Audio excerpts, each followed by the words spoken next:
Hello guys, तो कैसे हैं आप सब। हम आ गए हैं आपके लिए और एक नई वीडियो लेके। टू वीडियो पूरी एंड तक देखना और लाइक शेयर और चैनल को सब्सक्राइब कर देना।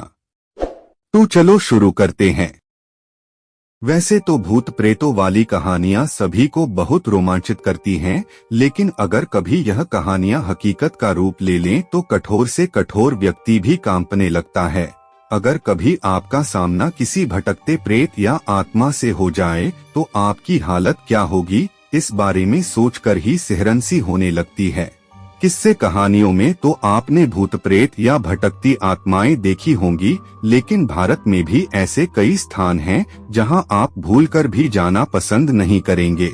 ऐसे स्थान जो हजारों वर्षों से एक भयानक श्राप को झेल रहे हैं और जो पूरी तरह भटकती आत्माओं की चपेट में हैं। भानगढ़ का किला, राजस्थान। यूं तो भारत में ऐसे कई स्थान हैं जिन्हें आप हॉन्टेड या भूथा कह सकते हैं, लेकिन उनमें से सबसे ज्यादा भयानक है भानगढ़ का किला। इस किले के भूथा होने पर अब किसी को कोई संदेह नहीं है। वैसे तो यह एक पर्यटन स्थल है, लेकिन सरकार की ओर से भी यहां अंधेरा होने से पहले पर्यटकों के चले जाने की चेतावनी जारी कर दी गई है। लोगों का मानना है कि बहुत समय पहले यहाँ रत्नावती नाम की बहुत सुंदर राजकुमारी रहती थी, जिस पर काला जादू करने वाले तांत्रिक की कुदृष्टि थी। तांत्रिक ने अपने जादू से राजकुमारी को अपने वश में कर उसका शारीरिक शोषण किया, लेकिन एक दुर्घटना के चलते उस तांत्रिक की मृत्यु हो गई और आज भी उस तांत्रिक की आत्मा वहीं भटकती रहती है। तांत्रिक के श्राप के अनुसार वह स्थान कभी भी बस नहीं सकता। वहां रहने वाले लोगों की मृत्यु हो जाती है, लेकिन उनकी आत्मा को मुक्ति नहीं मिलती। दुमास बीच, गुजरात। इस बीच पर हिंदुओं के शवों का दाह संस्कार किया जाता है।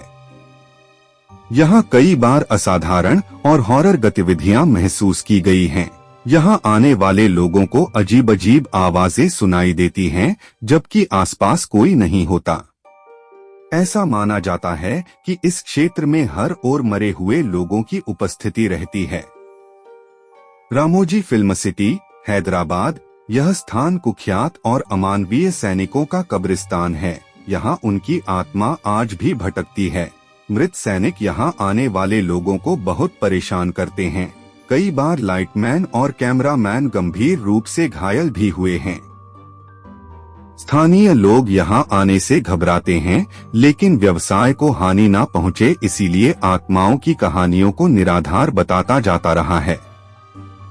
राजकिरण होटल, मुंबई, लोनावला। मुंबई स्थित राजकिरण होटल में एक कमरा आत्माओं की चपेट में है। जिन लोगों ने वहां रहने की हिम्मत दिखाई है, उनका कहना है कि रात के समय कोई उनकी चादर खींचता है और अजीबोगरीब आवाजें निकालता है। कभी कभार उन्हें घायल करने की कोशिश भी की गई है। Savoy hotel, Mussoorie. अंग्रेजी शासन काल में इस होटल में एक ब्रिटिश लड़की की हत्या की गई थी, जिसकी आत्मा आज भी अपने हत्यारे को ढूंढ रही है। इस स्थान को सीरियल किलिंग से भी जोड़कर देखा जाता है, लेकिन अधिकांश लोगों का मानना है कि इन हत्याओं के पीछे उसी लड़की लेडी ऑर्मे का हाथ है। शनिवारवाड़ा किला, पुणे। जब पश्चिम भारतीय प्रांत पर पेशवाओं का अधिकार था, उस समय पेशवाओं के उत्तराधिकारी नारायण नामक बालक की उसके चाची के आदेशानुसार हत्या करवा दी गई थी। अपनी जान बचाने के लिए नारायण पूरे महल में घूमता रहा, लेकिन फिर भी उसके हत्यारों ने उसे ढूंढकर मार डाला। वह अपने चाचा को आवाज लगाता रहा, पर कोई उसकी मदद के लिए नहीं आया। स्थानीय लोगों ने आज भी कई बार उसकी कराहने की आवाजें सुनी हैं। चांदनी रात में वह जगह और अधिक भयानक हो जाती है। डॉ हिल्स, पश्चिम बंगाल। इस घने जंगल में ना जाने कितनी ही हत्याएं हो चुकी हैं। स्थानीय लोगों ने कई बार यहाँ अजीबोगरीब चीजें महसूस की हैं। विक्टोरिया बॉयज स्कूल में छुट्टियों के दिनों में हलचल और लोगों की आत्माओं की उपस्थिति दर्ज की गई है। दिसुजा चाल, मुंबई, माहिम। मुंबई में स्थित दिसुजा चौल के पास एक कुआं है। कहा जाता है कि इस कुएं में पानी भरते हुए एक महिला डूबकर मर गई थी। आज भी उस महिला की आत्मा उस कुएं और चौल में घूमती है। वह किसी को परेशान नहीं करती, लेकिन उसे अभी तक मुक्ति नहीं मिल पाई है। तो चलो गाइस, आज के लिए इतना ही, और वीडियो कैसी लगी कमेंट में बताना। नई वीडियो में मिलते हैं, तब तक के लिए बाय बाय गाइस।